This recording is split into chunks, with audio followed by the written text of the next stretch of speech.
اس کا حلف جو حلف لیا جسٹس قاضی فائز عیسیٰ نے، یہ اپنی نوعیت کا منفرد حلف تھا. پیرے میں کھڑی ہو سکتی ہیں تو ان کی وجہ سے پھر حلف برداری کی تقریب میں ان کو بالکل ساتھ کھڑا ہونا چاہیے. السلام علیکم ورحمۃ اللہ وبرکاتہ. پاکستان کے لیے آج اہمیت کا حامل دن اس لیے تھا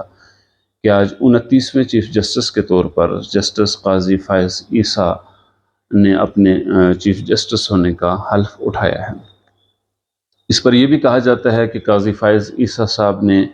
اپنی بیگم کو سٹیج پر اپنے ساتھ کھڑا کیوں کیا حلف برداری کی تقریب میں، اور کیا قاضی فائز عیسیٰ صاحب جس طرح کے مشہور ہیں کہ وہ آئین اور قانون کے مطابق ہی فیصلے کرتے ہیں، ان کی نہ تو کسی جماعت کے ساتھ کوئی خاص تعلق ہے، نہ ان کی فیملی سے کوئی آدمی کسی جماعت کے ساتھ خاص ہے، اور نہ ہی وہ کسی طاقتور کا اثر لیتے ہیں. اب آنے والے دن ہی یہ بتائیں گے کہ قاضی فائز عیسیٰ صاحب کی 13 مہینے کی جو ملازمت ہے، مدت ملازمت جس میں بطور چیف جسٹس انہوں نے اپنی ذمہ داریاں ادا کرنی ہیں، کیا وہ سابقہ چیف جسٹس عمر عطا بندیال اور جسٹس ثاقب نثار جیسی ہی روایت کو برقرار رکھتے ہیں، یا پھر آئین اور قانون کی بالادستی کے لیے بطور چیف جسٹس اپنا بھرپور کردار ادا کرتے ہیں. لیکن آج کی تقریب کی اہمیت کے حامل جو چیزیں تھیں، ان میں تو ایک یہ کہ ان کی بیگم ان کے ساتھ کھڑی تھی سٹیج پر، اور اس پر بہت سے لوگوں کو اعتراض ہے کہ قاضی فائز عیسیٰ صاحب نے یہ غیر روایتی کام کیوں کیا اور ایک اپنی بیوی کو اپنے ساتھ کھڑا کیوں کیا. اس حوالے سے بہت سے مبصرین کا کہنا ہے کہ قاضی فائز عیسیٰ صاحب ویسے بھی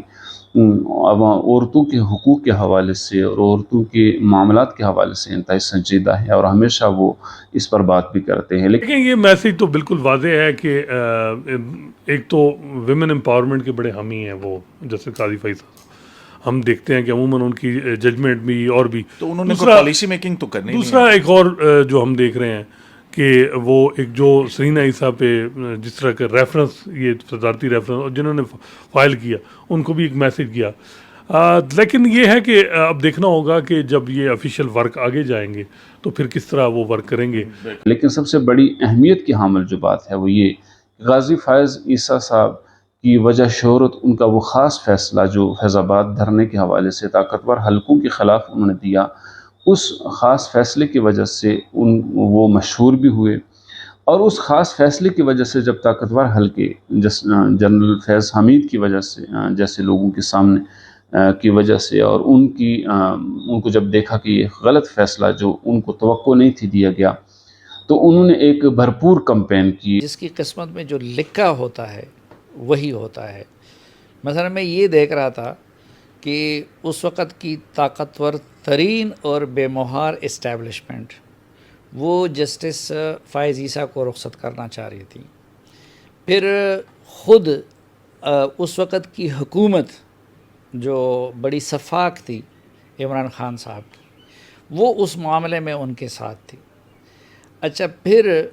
میڈیا مینجمنٹ تو اب بھی ہو رہی ہے، لیکن یہ جو پچھلے چند سالوں میں جو گھٹن کے ہم نے دیکھے ہیں، تو میڈیا کا بڑا حصہ بھی ان کے ذریعے جسٹس فائز عیسیٰ کی اور ان کی اہلیہ کی کردار کشی کی جا رہی تھی. تو اور پھر اس سے بڑھ کے کہ خود گھر کے اندر سے، یعنی سپریم کورٹ آف پاکستان کے اندر سے کچھ سہولت کار ججز ان کے خلاف ملے ہوئے تھے. تو ان حالات میں اندر اور باہر دونوں طرف سے حملہ تھا. اندر اور باہر دونوں طرف سے حملہ تھا. لیکن دیکھیں، اللہ جس کو بچاتا ہے، جس کو عزت دیتا ہے، تو بڑی مستقل مزاجی کے ساتھ، بڑی خاموشی کے ساتھ، بڑے باوقار انداز میں دونوں میاں بیوی نے ان صعوبتوں کا سامنا کیا. اور ایک ریفرنس دائر کیا گیا جو اس وقت کی شفاق حکومت عمران خان صاحب کی تھی، ان میں انہوں نے پھر ان کو چیف جسٹس کے عہدے سے روکنے کے لیے وہ ریفرنس دائر کر دیا. اس میں ان کی بیگم کو بھی شامل کیا گیا.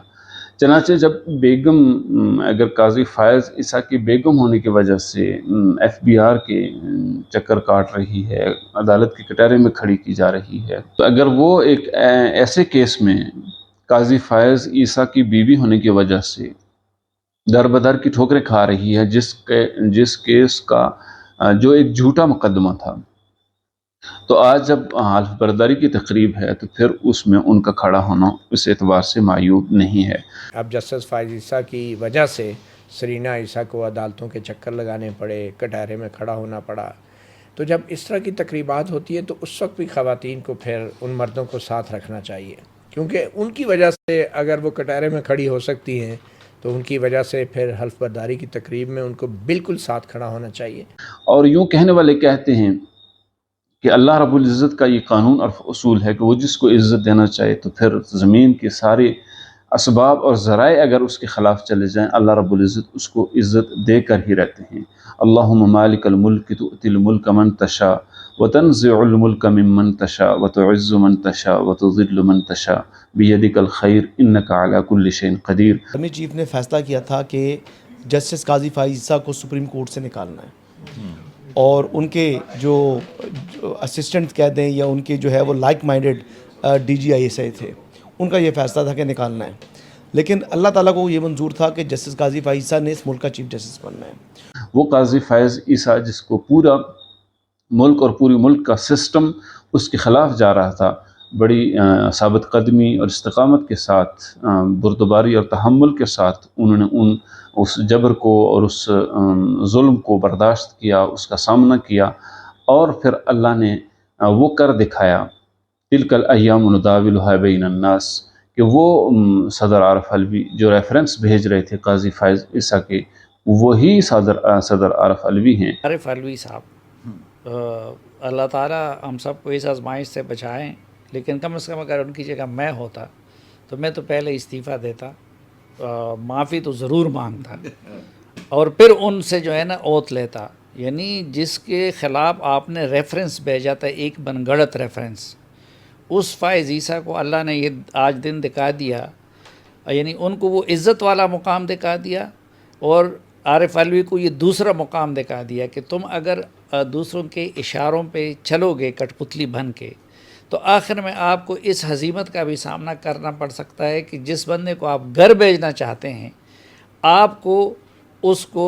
اوتھ دینا پڑے اور ان کو حلف دینا پڑے آپ کو. اور اللہ کا نظام ہے کہ 9 ستمبر کو عارف علوی صاحب کی مدت ملازمت یا ان کا عہدے کی مدت ختم ہو رہی تھی، لیکن اللہ نے ان کو یہ کام کروانا تھا، اس لیے ان کو بھی عبوری صدر بنا کر ان کی مدت میں اضافہ کیا گیا. اور یوں وہ عارف علوی صاحب، اگر حالات معمول کے ہوتے تو عارف علوی صاحب 9 ستمبر کو ریٹائر ہو جاتے، لیکن اللہ نے ان کو بھی توسیع دی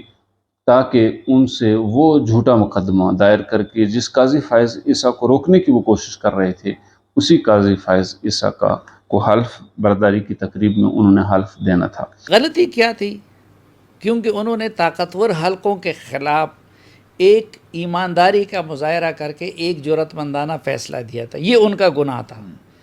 اور بجائے اس کے کہ اس کو شاباش ملتی ان کو ہیرو بنا دیا جاتا. اس کے علاوہ یہ بھی کہا جاتا ہے کہ قاضی فائز عیسیٰ صاحب کا جو حلف تھا وہ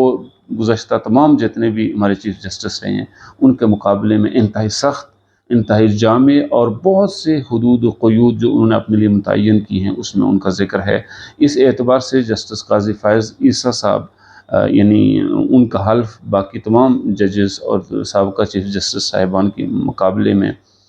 زیادہ اہمیت کا حامل ہے. اس کا جو حلف لیا جسٹس قاضی فائز عیسیٰ نے، یہ اپنی نوعیت کا منفرد حلف تھا. اچھا، یہ کیسے؟ انگریزی اور اردو کا فیوژن تھا. اس میں یعنی ایک لائن تھی انگریزی کی، پھر اس انگریزی کے بعد اردو کی، یعنی وہ بڑا پکا قسم کا حلف لیا انہوں نے، اور بڑا تفصیلی حلف تھا. اتنا تفصیلی حلف ہوتا نہیں ہے، اور اس میں وہ الفاظ ڈالے کہ انہوں نے خود کو اپنے آپ کو جو آئین کے مطابق ان کی ڈیوٹیز بنتی ہیں اس کے اندر انہوں نے باندھا،